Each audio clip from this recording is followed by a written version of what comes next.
about, you mentioned that now you're doing more directly, like social therapy group style work, and your observation of groups here in New York.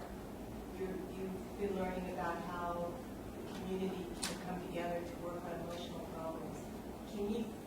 Can you talk more about that process and what you've learned, what you're learning now in Uganda? The emotional development. Thank you. Basically, even today I was talking about that, that in our setting, our cultural setting, people tend to put their emotionals to other people. Like when somebody gets a problem or something that is emotional, he tends to say, probably I've got this because of that person. And I was saying it's the reason in our countries there is a lot of practicing voodoos and whatever. Somebody would go there because he's thinking that my emotionality has been caused because of that. Like, for example, somebody can be laid off from job, and instead of focusing on what to do next or whatever, he will just say, that person is doing something to me, so I should use that. I should do, or revenge, and instead of that person finding ways of developing, rather find something to do, you'll turn to that. So in our case here, what I've learned, learning, and back home there, the people tend to keep to themselves when in such situations. It can be, somebody who has been coming to you, you may see him stopping coming because he has a problem that he wants to keep to himself. He will never come back. So, but what I've learned here is, in such groups, and the observations I've at least had with the Fred especially, people come, whatever it is, somebody talks about that, his or her emotional feelings, and people discuss.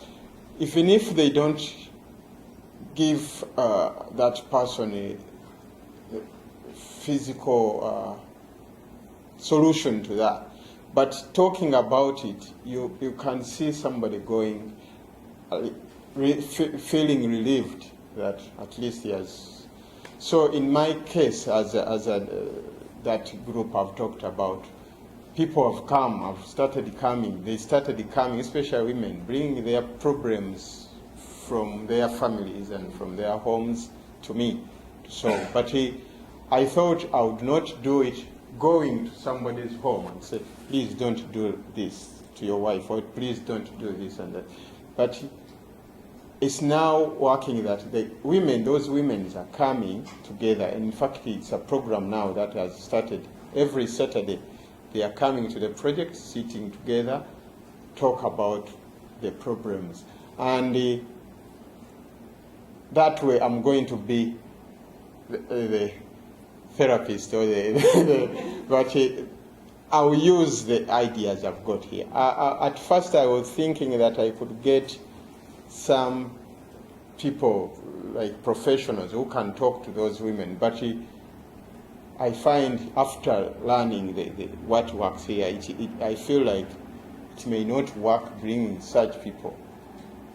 Yet I would help these people myself by conducting the very way the social therapists are doing here.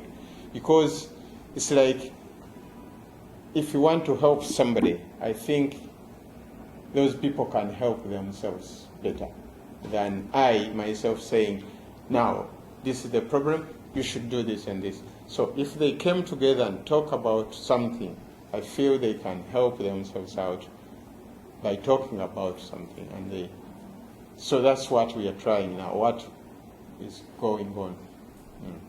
Peter, is that happening when they come in and talk about their problems? Are they doing that one-on-one with you, or is there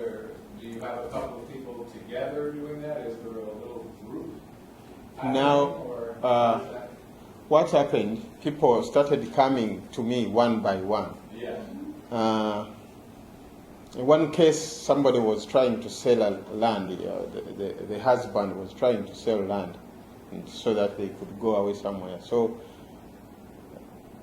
the woman came to me and told me about it, and others started coming. In fact, that particular case, I went to the husband and talked to him. Probably it worked that he never sold the land, and they are there, still there. So many other women started coming, bringing their problems. So to me, I thought at first that I will not solve this, because in fact, when they started coming, I said no. I want to go into people's homes and start like being whatever. I said, if you could come to the project and we talk about it, it will work out for you. And my calling them to the project was to bring an expert to talk to them. And in that area, we have got experts in that. The programs at home that we have that work as social therapy groups, they are in churches, like Mothers Union, Fathers Union, and to be in that group, you have to be married officially in church. So you can see there are so many people out there who don't go through. But so in that way, I would go to that group because I'm a member there and pick somebody who I know can talk well about such issues in families. So in fact, I brought one lady. She talked to those women, and after that, I told them, "Why don't you continue coming and we talk together? I'll be getting you so many people to come." So they started coming, and they are coming every Saturday. But my thinking now has changed in that I can be a moderator or social therapy. I'm not qualified as such, but I think after observing this, I feel like, because I've seen some situations where somebody, a facilitator, can just sit there and listen, and I would realize that people can, in talking, they can come up with a solution by themselves, within themselves. So that's what we are going to do now. I find that enormously exciting. Thank you very much. And one of the things I think, as one of the social therapists who's been here for like 25 years, training and learning from Fred and Lois and all of us in doing social therapy, is to be human and ordinary and down to earth. That people can talk to each other and we can help each other, and we don't have to be experts on that in a hierarchy. In fact, that's destructive. That we can. So that's very exciting. Yeah. Thank you.